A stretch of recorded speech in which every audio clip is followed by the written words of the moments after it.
ನಮಸ್ಕಾರ ವಿದ್ಯಾರ್ಥಿಗಳೇ, ನಾನು ಶ್ರೀಮತಿ ವೀಣಾ GS, ಬೆಂಗಳೂರಿನ ವಿಜಯನಗರದಲ್ಲಿ ಇರುವಂತಹ ಸರ್ಕಾರಿ ಪ್ರಥಮ ದರ್ಜೆ ಕಾಲೇಜಿನಲ್ಲಿ ಅರ್ಥಶಾಸ್ತ್ರದ ಸಹಾಯಕ ಪ್ರಾಧ್ಯಾಪಕಿಯಾಗಿ ಕೆಲಸವನ್ನು ನಿರ್ವಹಿಸ್ತಾ ಇದ್ದೀನಿ.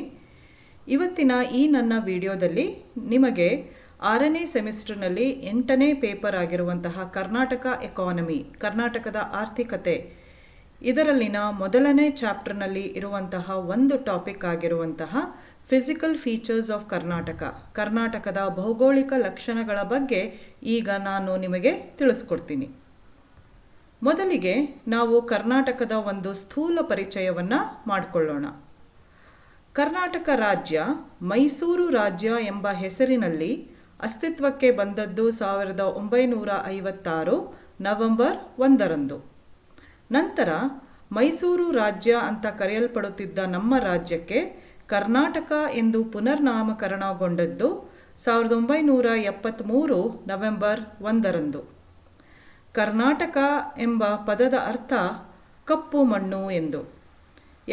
ಈ ಹೆಸರು ಬಂದದ್ದು ಯಾಕೆ ಎಂದರೆ ಕರ್ನಾಟಕದಲ್ಲಿ ಕಪ್ಪು ಮಣ್ಣು ಹೆಚ್ಚಾಗಿ ಕಂಡು ಬಂದಿದ್ದು ಹತ್ತಿ ಬೆಳೆಗೆ ಇದು ತುಂಬ ಅನುಕೂಲಕರವಾಗಿರುವುದರಿಂದ. ಕರ್ನಾಟಕದ ಒಟ್ಟು ಭೂ ವಿಸ್ತೀರ್ಣತೆ 1,91,791 ಚದರ ಕಿಲೋಮೀಟರ್ಗಳಾಗಿದ್ದು ಇದು ಭಾರತದ ಒಟ್ಟು ವಿಸ್ತೀರ್ಣತೆಯಲ್ಲಿ 5.23% ಆಗಿದೆ. ಉತ್ತರದಿಂದ ದಕ್ಷಿಣದವರೆಗೂ 770 ಕಿಲೋಮೀಟರ್ ಮತ್ತು ಪಶ್ಚಿಮದಿಂದ ಪೂರ್ವದವರೆಗೂ 400 ಕಿಲೋಮೀಟರಿಗೆ ನಮ್ಮ ರಾಜ್ಯ ವ್ಯಾಪಿಸಿಕೊಂಡಿದೆ. ಭೂ ವಿಸ್ತೀರ್ಣತೆಯಲ್ಲಿ ಭಾರತದ 8ನೇ ಅತಿ ದೊಡ್ಡ ರಾಜ್ಯ ಎನಿಸಿಕೊಂಡಿರುವ ಕರ್ನಾಟಕ 31 ಜಿಲ್ಲೆಗಳು, 226 ತಾಲೂಕು ಮತ್ತು 27,482 ಹಳ್ಳಿಗಳನ್ನು ಹೊಂದಿದೆ. Dear students, let me first introduce you to the state of Karnataka. Karnataka came into existence in the name of Mysore state on November 1st, 1956. Later on, the Mysore state was renamed as Karnataka on November 1st, 1973. The word Karnataka means black soil. Since Karnataka is rich in black soil, which is very helpful for growing cotton, this Mysore state was renamed as Karnataka. The total geographical area of Karnataka is 1,91,791 square kilometers, which constitutes about 5.83% of the total land area of India. The Karnataka state extends up to 770 kilometers from north to south and 400 kilometers from west to east. In terms of geographical area, Karnataka state is the 8th largest state in India, comprising of 31 districts, 226 taluks and about 27,482 villages. ನಮ್ಮ ಕರ್ನಾಟಕ ರಾಜ್ಯ 3 ದಿಕ್ಕುಗಳಲ್ಲೂ ಭೂಪ್ರದೇಶದಿಂದ ಮತ್ತು ಒಂದು ದಿಕ್ಕಿನಲ್ಲಿ ಸಮುದ್ರದಿಂದ ಆವೃತವಾಗಿರುವ ರಾಜ್ಯವಾಗಿದ್ದು ಭಾರತದ ದಕ್ಷಿಣ ಭಾಗದಲ್ಲಿ ಅಸ್ತಿತ್ವದಲ್ಲಿದೆ. ಉತ್ತರಕ್ಕೆ ಮಹಾರಾಷ್ಟ್ರ, ಪೂರ್ವಕ್ಕೆ ಆಂಧ್ರ ಮತ್ತು ತೆಲಂಗಾಣ, ದಕ್ಷಿಣ ದಿಕ್ಕಿನಲ್ಲಿ ತಮಿಳುನಾಡು, ನೈಋತ್ಯಕ್ಕೆ ಕೇರಳ, ವಾಯುವ್ಯಕ್ಕೆ ಗೋವಾ ಮತ್ತು ಪಶ್ಚಿಮ ದಿಕ್ಕಿನಲ್ಲಿ ಅರಬ್ಬಿ ಸಮುದ್ರವನ್ನು ಹೊಂದಿದೆ. ಅತ್ಯಂತ ವೇಗವಾಗಿ ಅಭಿವೃದ್ಧಿಯಾಗುತ್ತಾ ಇರುವಂತಹ ಈ ರಾಜ್ಯ ಭಾರತದ ಆರ್ಥಿಕತೆಗೆ ಗಮನೀಯವಾದ ಕೊಡುಗೆಯನ್ನು ಸಲ್ಲಿಸ್ತಾ ಇದೆ. Students, Karnataka is situated in the southern part of India and is surrounded by land on 3 sides and sea on one side. To the north of Karnataka is the state of Maharashtra, to the east is Andhra Pradesh and Telangana, towards southwest we have Tamil Nadu, towards southwest is Kerala and Goa to the northwest and Arabian Sea to the west direction. Karnataka is a very fast developing state and it contributes predominantly to Indian economy. ಈಗ ನಾವು ಕರ್ನಾಟಕದ ಭೌಗೋಳಿಕ ಭಾಗಗಳ ಬಗ್ಗೆ ಸ್ವಲ್ಪ ವಿಸ್ತಾರವಾಗಿ ತಿಳಿದುಕೊಳ್ಳೋಣ. ಕರ್ನಾಟಕದ ಭೌಗೋಳಿಕ ಭಾಗಗಳನ್ನು 4 ಪ್ರಮುಖ ವಿಭಾಗಗಳಾಗಿ ವಿಂಗಡಿಸಲಾಗಿದೆ. ಮೊದಲನೇದು ಕಡಲ ಪ್ರದೇಶ, ಎರಡನೇದು ಪಶ್ಚಿಮ ಘಟ್ಟಗಳ ತುದಿಯ ಪೂರ್ವದ ಮಲೆನಾಡಿನ ಗುಡ್ಡ ಪ್ರದೇಶ, ಮೂರನೇದು ಉತ್ತರದ ಏರಿಳಿತ ಪ್ರಸ್ಥಭೂಮಿ, ನಾಲ್ಕನೇದು ದಕ್ಷಿಣದ ವಿಶಾಲ ಏರಿಳಿತದ ಪ್ರಸ್ಥಭೂಮಿ. ಈಗ ಒಂದೊಂದರ ವಿಶೇಷತೆಗಳನ್ನು ನಾವು ತಿಳ್ಕೊಳ್ತಾ ಬರೋಣ. ಮೊದಲನೇ ಭೌಗೋಳಿಕ ಭಾಗ ಕಡಲ ಪ್ರದೇಶ. ಇದು ಕರ್ನಾಟಕ ರಾಜ್ಯದ ದಕ್ಷಿಣ ಕನ್ನಡ, ಉಡುಪಿ ಮತ್ತು ಉತ್ತರ ಕನ್ನಡ ಜಿಲ್ಲೆಗಳಲ್ಲಿ ಈ ಪ್ರದೇಶ ವ್ಯಾಪಿಸಿಕೊಂಡಿದೆ. ಈ ಪ್ರದೇಶವನ್ನು 2 ಪ್ರಮುಖ ಭಾಗಗಳಾಗಿ ವಿಂಗಡಿಸಲಾಗಿದೆ. ಒಂದು ಬಯಲು ಪ್ರದೇಶ, ಮತ್ತೊಂದು ಪಶ್ಚಿಮ ಘಟ್ಟಗಳು. ಈ ಪ್ರದೇಶ ಅನೇಕ ಬಂದರುಗಳನ್ನು ಹೊಂದಿರುವುದರಿಂದ ಇದು ಹಡಗು ಸಾರಿಗೆ ಮತ್ತು ಮೀನುಗಾರಿಕೆಗೆ ಬಹಳ ಪ್ರಸಿದ್ಧವಾಗಿದೆ. ಇಲ್ಲಿನ ಪ್ರಮುಖ ನಗರಗಳು ಅಂದರೆ ಮಂಗಳೂರು, ಉಡುಪಿ ಮತ್ತು ಕಾರವಾರ. ಮಂಗಳೂರು ತುಂಬ ಪ್ರಸಿದ್ಧವಾದ ಅಂತಾರಾಷ್ಟ್ರೀಯ ಬಂದರು ಸಹ ಆಗಿದೆ. ಕಾರವಾರ ಕೂಡ ಒಂದು ಪ್ರಖ್ಯಾತ ಬಂದರೂ ಆಗಿರುವುದಲ್ಲದೆ ಇದು ನೌಕಾಪಡೆಯ ಒಂದು ಮುಖ್ಯ ನೆಲೆಯೂ ಆಗಿದೆ. ಈ ಪ್ರದೇಶದ ಮುಖ್ಯ ಉದ್ಯಮಗಳು ಅಂದರೆ ಬ್ಯಾಂಕೋದ್ಯಮ ಮತ್ತು ಹೋಟೆಲ್ ಉದ್ಯಮ. ಇದರ ಜೊತೆಗೆ ಇಲ್ಲಿ ಹೆಂಚು ತಯಾರಿಕೆ, ಬೀಡಿ ಕಟ್ಟುವ ಉದ್ಯಮಗಳು ಮತ್ತು ಗೇರು ಉದ್ಯಮಗಳನ್ನು ನಾವು ಹೇರಳವಾಗಿ ಕಾಣಬಹುದು. ಈ ಪಶ್ಚಿಮ ಘಟ್ಟಗಳು ಹೆಚ್ಚಿನ ಮಳೆಯನ್ನು ಪಡೆಯುವಂತಹ ಪ್ರದೇಶವಾಗಿದೆ. ಎರಡನೇ ಭೌಗೋಳಿಕ ಪ್ರದೇಶ ಎಂದರೆ ಪಶ್ಚಿಮ ಘಟ್ಟಗಳ ತುದಿಯ ಪೂರ್ವದ ಮಲೆನಾಡಿನ ಗುಡ್ಡ ಪ್ರದೇಶ. ಈ ಪ್ರದೇಶವು ಚಿಕ್ಕಮಗಳೂರು, ಶಿವಮೊಗ್ಗ, ಕೊಡಗು, ಹಾಸನ ಮತ್ತು ಮೈಸೂರು ಜಿಲ್ಲೆಗಳ ಕೆಲವು ಭಾಗಗಳಲ್ಲಿ ಇದು ವ್ಯಾಪಿಸಿಕೊಂಡಿದೆ. ಇದನ್ನು ಮಲೆನಾಡು ಪ್ರದೇಶ ಅಂತ ಸಹ ಕರೀತಾರೆ. ಈ ಪ್ರದೇಶವು ದಟ್ಟವಾದ ಅರಣ್ಯಗಳಿಂದ ಕೂಡಿದ್ದು ವಿಪರೀತವಾದ ಮಳೆಯನ್ನು ಇದು ಪಡೆಯುತ್ತದೆ. ಈ ಪ್ರದೇಶದ ಶಿವಮೊಗ್ಗ ಜಿಲ್ಲೆಯ ತೀರ್ಥಹಳ್ಳಿ ತಾಲೂಕಿನಲ್ಲಿ ಇರುವಂತಹ ಆಗುಂಬೆ ಪ್ರದೇಶವು ವಾರ್ಷಿಕವಾಗಿ ಸುಮಾರು 800 ಸೆಂಟಿಮೀಟರ್ನಷ್ಟು ಮಳೆಯನ್ನು ಪಡೆಯುತ್ತಿದ್ದು ಭಾರತದಲ್ಲಿಯೇ ಅತಿ ಹೆಚ್ಚು ಮಳೆ ಪಡೆಯುವ 2ನೇ ಪ್ರದೇಶ ಎಂದು ಹೆಸರನ್ನು ಪಡೆದಿದೆ.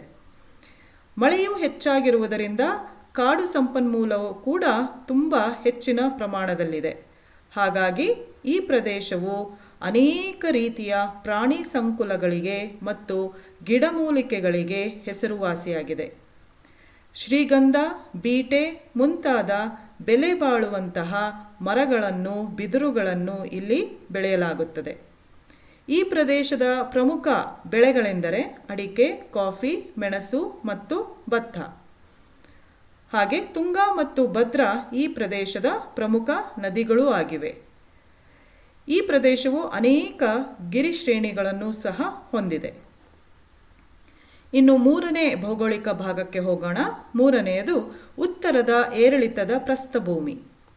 ಈ ಪ್ರದೇಶವು ವಿಶಾಲವಾದ ಮೈದಾನ ಪ್ರದೇಶವಾಗಿದ್ದು ಕರ್ನಾಟಕದ ಉತ್ತರ ಭಾಗದ ಜಿಲ್ಲೆಗಳಾದ ವಿಜಯಪುರ, ಬಳ್ಳಾರಿ, ಕಲಬುರ್ಗಿ, ರಾಯಚೂರು, ಬೀದರ್, ಬೆಳಗಾವಿ ಮತ್ತು ಧಾರವಾಡದ ಸ್ವಲ್ಪ ಭಾಗ ಇವುಗಳಲ್ಲಿ ಇದು ವ್ಯಾಪಿಸಿಕೊಂಡಿದೆ.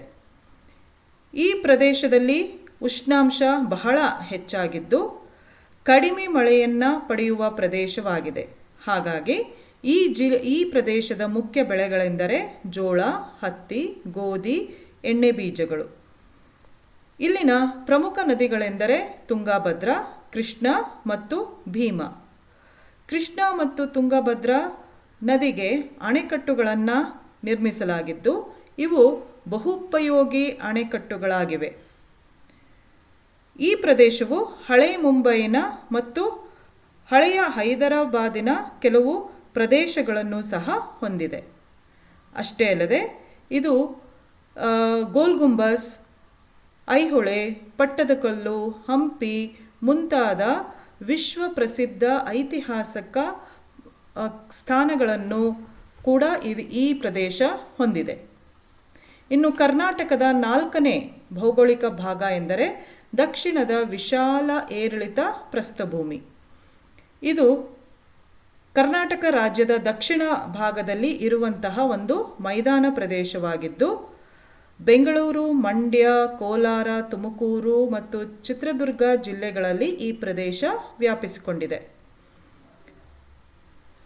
ಈ ಪ್ರದೇಶವನ್ನು ಮುಂಚೆ ಮೈಸೂರು ರಾಜ್ಯ ಅಂತ ಸಹ ಇದನ್ನು ಗುರುತಿಸಲಾಗ್ತಾ ಇತ್ತು. ಈ ಪ್ರದೇಶದ ಮಣ್ಣು ಬಹಳ ಫಲವತ್ತವಾಗಿದ್ದು, ಇಲ್ಲಿ ಬೆಳೆಯುವಂತಹ ಮುಖ್ಯವಾದ ಬೆಳೆಗಳೆಂದರೆ ಕಬ್ಬು, ರೇಷ್ಮೆ ಮತ್ತು ಭತ್ತ. ಕಾವೇರಿ ಈ ಪ್ರದೇಶದ ಒಂದು ಪ್ರಮುಖ ನದಿಯಾಗಿದ್ದು, ಅನೇಕ ಉಪನದಿಗಳನ್ನು ಹೊಂದಿದೆ. ಈ ನದಿಗೆ ಮಂಡ್ಯ ಜಿಲ್ಲೆಯಲ್ಲಿ ನಿರ್ಮಿಸಲಾಗಿರುವಂತಹ KRS ಅಣೆಕಟ್ಟು ಈ ಪ್ರದೇಶವನ್ನು ಮತ್ತಷ್ಟು ಫಲವತ್ತತೆಯ ಪ್ರದೇಶವನ್ನಾಗಿ ಮಾಡಿದೆ. ಈ ಒಂದು ಪ್ರದೇಶದಲ್ಲಿ ಅನೇಕ ಪಕ್ಷಿಧಾಮಗಳು, ಪ್ರವಾಸ ತಾಣಗಳನ್ನು ನಾವು ಕಾಣಬಹುದು. ಅಷ್ಟೇ ಅಲ್ಲದೆ ಪ್ರಮುಖವಾದ ಪ್ರಸಿದ್ಧ ದೇವಸ್ಥಾನಗಳು ಮತ್ತು ಐತಿಹಾಸಿಕ ಸ್ಥಳಗಳನ್ನು ಕೂಡ ನಾವು ಇಲ್ಲಿ ಕಾಣಬಹುದು. Students, Karnataka state is divided into 4 major geographical parts. They are coastal region, hilly region of eastern Malnad of the extreme of Western Ghats, northern undulating plateau and southern undulating plateau. Now let us know a little detail about all these geographical parts. The first one being the coastal region. This covers the major districts of Dakshina Kannada, Udupi and Uttara Kannada. Coastal region is divided into 2 major parts, plain land and Western Ghats. This region is very famous for harbors. The important cities of this region are Mangalore, Udupi and Karwar. Mangalore is also a very famous international harbor, and Karwar is also a very important harbor, and more than that, it is a very important and strategic naval base of India. Since there are many harbors, this region is famous for shipping, transport and fishing. The other important occupations of this region are the banking industry and hotel industry. Along with this, tile making, cigar manufacturing and cashew industry are also famous in this region. The second geographical part is the hilly region of eastern Malnad of the extreme of Western Ghats. This geographical region covers major parts of the districts of Chikmagalur, Shivamogga, Kodagu, Hassan and few parts of Mysore district. This region receives heavy rainfall. Agumbe, a place in Tirthahalli Taluk of Shivamogga district, receives an annual rainfall of 800 centimeters, and hence it is considered to be the second highest rainfall receiving place in the country. Since rainfall is very high in this region is also famous for its forest resources, and it comprises of varieties of flora and fauna. Sandalwood is grown extensively in this region. The important crops are arecanut, coffee, pepper and paddy. Tunga and Bhadra are the important rivers of this region, and this region is also famous for many hilly ranges. The third geographical part of Karnataka state is the northern undulating plateau, which comprises of the northern districts of Karnataka, namely Vijayapura, Bellary, Kalburgi, Raichur, Bidar and some parts of Belagaum and Dharwad district. This consists of mainly plain land, and the temperature is very high and the rainfall is very less. Hence, the important crops grown here are jowar, cotton, wheat, and oil seeds. Tungabhadra, Krishna, and Bhima are the major rivers of this region. The dams constructed against the rivers Tungabhadra and Krishna are the multi-purpose river valley projects. This region comprises of a few parts of older Mumbai and older Hyderabad. It is also famous for many historical places such as Golgumbas, Badami, Aihole, Pattadakallu, Hampi, etc. The fourth and the last geographical region or the part of Karnataka is the southern undulating plateau. This is also a plain land situated in the south of Karnataka, comprising of the districts of Bengaluru, Mandya, Kolar, Tumakuru, Chitradurga, and parts of Mysore, Hassan, Chikkamangaluru, and Shivamogga. This region was earlier also known as the Mysore state or the Mysore region. Kaveri is the important river of this region. This region comprises of fertile land, and hence the important crops grown here are sugarcane, silk, and paddy. Bengaluru, the capital city of Karnataka state, is a very large industrial center, and the KRS dam, which is constructed across the river Kaveri, has made this region even more fertile. This region is also famous for many tourist spots and many historical places.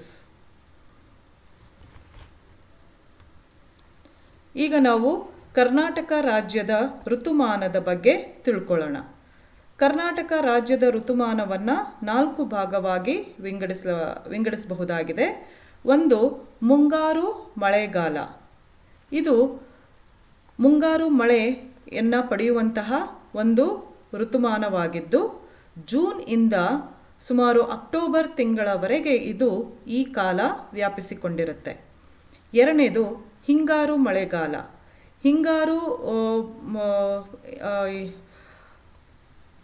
ಹಿಂಗಾರು ಮಳೆಯನ್ನು ಪಡೆಯುವಂತಹ ಈ ಕಾಲದ ಅವಧಿ October ಇಂದ December ತಿಂಗಳವರೆಗೆ. ಮೂರನೇ ಋತುಮಾನ ಎಂದರೆ ಚಳಿಗಾಲ. ಡಿಸೆಂಬರ್ ಇಂದ ಫೆಬ್ರವರಿವರೆಗೂ ಈ ಕಾಲ ವ್ಯಾಪಿಸಿಕೊಂಡಿರುತ್ತೆ. ಇನ್ನು ನಾಲ್ಕನೆಯದು ಬೇಸಿಗೆ ಕಾಲ. ಫೆಬ್ರವರಿ ಅಂದರೆ ಮಾರ್ಚ್ ಇಂದ ಅಥವಾ ಫೆಬ್ರವರಿ ಕೊನೆ ಭಾಗದಿಂದ ಮೇ ತಿಂಗಳವರೆಗೆ ಇದು ವ್ಯಾಪಿಸಿಕೊಂಡಿರುತ್ತೆ. ಸೊ ಇದರಿಂದ ನಮಗೆ ತಿಳಿಯಪಡುವ ವಿಷಯ ಏನು ಅಂದರೆ, ಕರ್ನಾಟಕಕ್ಕೆ 2 ರೀತಿಯ ಮಳೆಗಳು ಲಭ್ಯವಿದೆ. ಒಂದು ಮುಂಗಾರು ಮಳೆ, ಇನ್ನೊಂದು ಹಿಂಗಾರು ಮಳೆ. ಕರ್ನಾಟಕಾದ್ಯಂತ ಮಳೆ ಒಂದೇ ಸಮನಾಗಿ ಬರುವುದಿಲ್ಲ. ಒಂದೊಂದು ಪ್ರದೇಶದಲ್ಲೂ ಮಳೆ ವಿಭಿನ್ನ ಪ್ರಮಾಣದಲ್ಲಿ ಆಗುತ್ತದೆ. ಭಾರತದಲ್ಲಿ ಇರೋ ಹಾಗೆ ಕರ್ನಾಟಕ ರಾಜ್ಯದಲ್ಲಿಯೂ ಕೂಡ ಮಳೆ ಸುರಿಯುತ್ತದೆಯೇ ಹೊರತು ಮಳೆಯಾಗುವುದಿಲ್ಲ ಅನ್ನುವ ಮಾತು ಚಾಲ್ತಿಯಲ್ಲಿದೆ. It does not rain but it pours ಅನ್ನೋ ಮಾತು ಚಾಲ್ತಿಯಲ್ಲಿದೆ. ಇದರ ಅರ್ಥ ಏನಂದರೆ, ಇಲ್ಲಿ ಬಹುತೇಕ ಮಳೆ ಕೆಲವೇ ಸ್ಥಳಗಳಲ್ಲಿ ಕೆಲವೇ ದಿನಗಳಲ್ಲಿ ಸುರಿದು ಹೋಗುತ್ತೆ. ಅಂದರೆ ಮಳೆ ಒಂದೇ ಸಮನಾಗಿ ಬೀಳೋದಿಲ್ಲ. ಅನೇಕ ಭಾಗಗಳಲ್ಲಿ ಸಾಕಷ್ಟು ಮಳೆಯಾಗಿ ಅತಿವೃಷ್ಟಿ ಉಂಟಾದರೆ, ಇನ್ನು ಕೆಲವು ಪ್ರದೇಶಗಳಲ್ಲಿ ಮಳೆ ತುಂಬ ಕಡಿಮೆಯಾಗಿದ್ದು ಅನಾವೃಷ್ಟಿಯ ಸಮಸ್ಯೆ ಉಂಟಾಗುತ್ತದೆ. ಇದು ನಮ್ಮ ರಾಜ್ಯದ ಮಳೆಯ ಬಗ್ಗೆ ಮತ್ತು ಋತುಮಾನದ ಬಗ್ಗೆ. Now let us understand about the seasons of Karnataka. Karnataka has 4 main seasons. The first one being southwest monsoon season or southwest rainy season, which extends from the month of June to October. The second one is southeast monsoon season, which extends from the month of October to December. The third season is the winter season from December to February, and the fourth one is summer season from March to May. From this we understand that the state of Karnataka receives two types of rainfall. One is the southwest monsoons and the other one is the southeast monsoons. However, rainfall in Karnataka is not uniform in all parts or in all regions of Karnataka. As in India, here also rainfall is unequal, and hence there is a saying that it does not rain but it pours, meaning many places in Karnataka receive heavy rainfall, whereas many other parts of Karnataka receive very less rainfall, due to which they face the problem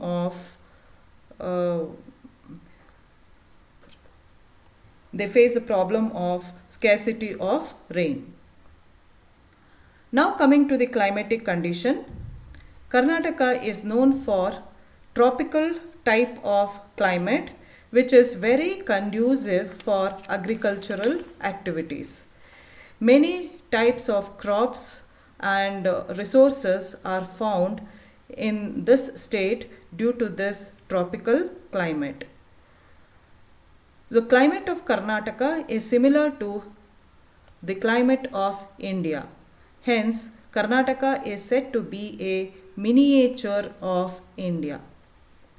ಇನ್ನು ಕರ್ನಾಟಕ ರಾಜ್ಯದ ಹವಾಮಾನಕ್ಕೆ ಬಂದರೆ, ಕರ್ನಾಟಕ ರಾಜ್ಯದ ಹವಾಮಾನ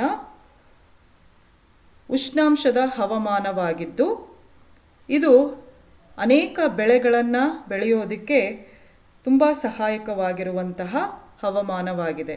ಹಾಗಾಗಿ ಈ ರಾಜ್ಯದಲ್ಲಿ ಅನೇಕ ರೀತಿಯ ಬೆಳೆಗಳನ್ನು ಮತ್ತು ಅನೇಕ ರೀತಿಯ ಸಂಪನ್ಮೂಲಗಳನ್ನು ನಾವು ಹೇರಳವಾಗಿ ಕಾಣಬಹುದು. ಕರ್ನಾಟಕದ ಹವಾಮಾನವು ಭಾರತದ ಹವಾಮಾನಕ್ಕೆ ನಾವು ಇದನ್ನು ಹೋಲಿಸ್ಬೋದು. ಹಾಗಾಗಿ ಕರ್ನಾಟಕವನ್ನು ಎಲ್ಲ ರೀತಿಯಿಂದಲೂ ಭಾರತದ ಒಂದು ಸೂಕ್ಷ್ಮ ಪ್ರತಿರೂಪ ಅಂತ ಪರಿಗಣಿಸಲಾಗಿದೆ. ಇದಿಷ್ಟು ಕರ್ನಾಟಕದ ಭೌಗೋಳಿಕ ಲಕ್ಷಣವಾಗಿದೆ.